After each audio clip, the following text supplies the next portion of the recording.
Welcome to The Explainer. Today, we're diving straight into a career profile that is fundamentally redefining modern business strategy. We hear buzzwords like sustainability and corporate responsibility thrown around all the time, right? But how do those abstract concepts actually get built into a concrete, profitable business model? Well, to answer that, we're going to look at the fascinating career of Dr. Saadia Hanif, a professional who has spent decades working exactly at that intersection, where real-world impact meets hard economics. Let's get right into it.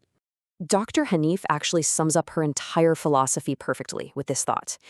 There comes a point in a career when your story needs to be reframed, not rewritten. Think about that for a second. We aren't talking about someone erasing their past to fit into today's slick corporate world. Not at all. We're looking at how a highly seasoned professional takes a lifetime of incredibly specialized grassroots experience and pivots, using that exact same experience to meet the incredibly demanding mandates of modern corporate boards. All right, let's unpack her core thesis here. For the longest time, corporate growth was pretty simple, right? It just meant traditional expansion, selling more, producing more, and focusing almost exclusively on that top-line revenue. But Dr. Hanif argues that sustainable growth today is all about alignment. It's a massive shift from just expanding revenue to focusing on resilience, strict compliance, and creating long-term value that actually aligns with environmental and social responsibilities. Because let's be real, if your supply chain isn't resilient, your revenue literally won't matter in the long run. So what's anchoring this whole perspective? 25 years. Dr. Hanif brings over 2.5 decades of strategic project management and international development experience to the table. We're talking end-to-end lifecycle management for massive, complex projects with global heavyweights, organizations like the FAO, the International Trade Center, USAID, and the World Bank. She has literally been in the dusty trenches and the high-rise boardrooms for a quarter of a century. Section 1. Roots in Technical Reality. To really get her approach to corporate strategy, you've got to look at where she started. And her foundation? It's probably not what you'd expect from a corporate strategist. Back in the year 2000, she actually earned a Doctor of Veterinary Medicine. She was grounded in hard, tangible, technical science. Then by 2005, she added a master's in livestock economics, which is where she started blending that hard science with the money. Fast forward to 2009, she launched her own firm, Saadia Hanif Impact Solutions, consulting independently all over the globe. And now, beautifully closing the loop, she's currently pursuing an MBA, expected in 2027. She's basically taking decades of grassroots technical reality and mastering the highest levels of corporate business administration. It's a brilliant evolution. And that global perspective of hers, that was established really early on. Back at the 9th International Farm Comparison Network Dairy Conference in Kiel, Germany in 2008, she was already actively participating in international consortiums. She was conducting comprehensive country profile data analysis and building a global network way before globalization became an everyday corporate buzzword. She genuinely understands international markets because she's been actively analyzing them for decades. Moving on to Section 2, Bridging Policy and Practice.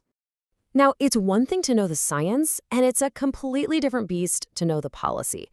Dr. Hanif's real superpower is acting as that vital link between macro-level government frameworks and the gritty reality on the ground. It is amazing to think about the stark contrast in her daily environments. One day, she's out with a group walking through dusty, dry agricultural fields under massive irrigation equipment, real, tough, boots-on-the-ground work. The next, she's speaking eloquently at a polished European Union strategy launch. She operates fluidly in both of these worlds, taking the hard truths from those dusty fields and translating them directly into the policies drafted on the world stage. And here is the absolute crucial point to take away from this. Her work isn't just theoretical. The real magic happens when she translates that high-level policy into commercially viable action. Whether she's advising firms from Germany or Italy on entering new markets or structuring a massive national dairy strategy, her ultimate goal is making sure that sustainable practices are actually economically profitable for businesses. Because at the end of the day, if it doesn't make business sense, it's not truly sustainable, right? Section 3. A critical voice in development.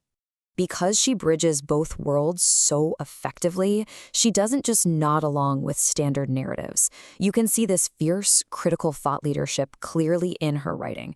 I mean, just listen to these titles. The Vanishing Projects, Why Development Aid Never Develops Anything, or The Paradox of Change in Agriculture. These showcase a completely impartial, unflinching approach to the uncomfortable truths of international aid and corporate growth. She asks the tough, necessary questions that organizations absolutely must answer before they go dropping millions of dollars into a new market. Section 4. Championing Gender and Inclusion. Now, a massive part of modern ESG strategy is the social aspect, and she actually builds the mechanisms to execute this, particularly when it comes to empowering women-led small and medium enterprises. Take Taaser, for example. This is a community-based handmade jewelry brand that Dr. Hanif personally launched and managed. Yes, she trained women in wire and bead jewelry, but much more importantly, she trained them in digital marketing, brand visibility, and rigorous business planning. She knows exactly how to build a brand from the ground up to empower a community with real, actionable commerce. And she scales that hands-on experience right up to her macro-level work in GESI, that's gender and social inclusion. When she collaborates with major organizations like the FAO or the World Bank, she isn't treating gender inclusion as some kind of fluffy social add-on or a box to tick for a PR campaign. No way. She treats it as a hard economic driver. She integrates vulnerable women into agriculture and supply chains because it makes the entire economic ecosystem stronger and infinitely more resilient. So, while corporate boards are up in high-rises drafting inclusion policies, Dr. Hanif is focused on the rural women doing the actual heavy lifting out by the sugarcane fields. She ensures those high-level policies genuinely connect back to daily livelihoods, real income generation, and actual market access. Which brings us to Section 5, the ESG business strategy. All of this wildly diverse experience coalesces into what she sees as the 4 core mandates for growth. First up, market intelligence and feasibility, knowing exactly what the reality on the ground is before making a move. Second, building public-private partnerships to bridge the gap between government and the corporate sector. Third, actual value chain transformation, making the whole system fundamentally work better. And fourth, utilizing gender and inclusion as genuine economic drivers. She combines these 4 pieces like a giant puzzle to build incredibly resilient markets for any international firm trying to successfully break into a new territory. If you take away just one thing from this explainer, make it this exact sentence. ESG is no longer a reporting framework. It is a business strategy. It's not about printing a glossy, feel-good report at the end of the year to placate shareholders anymore. It is a vital, systems-thinking approach that protects your supply chain, empowers your workforce, and guarantees long-term commercial viability. This level of strategic alignment is exactly what corporate boards are desperately seeking right now. So, as we wrap things up here, I want to throw a direct question your way. What makes a professional truly valuable today? Seriously, in a world of hyper-specialization where everyone just stays in their own lane, what is the ultimate competitive advantage for a corporate strategist? Dr. Hanif answers it perfectly. The most valuable professionals are those who have learned to work across systems, not just within one. By seamlessly moving from veterinary science to macroeconomics and from rural farms to the European Union, she absolutely proves that the future belongs to those who can connect the dots. Hopefully, this deep dive challenges you to rethink your own career narrative and the sheer power of cross-system strategic alignment. Thanks so much for joining me on this explainer, and I'll see you next time.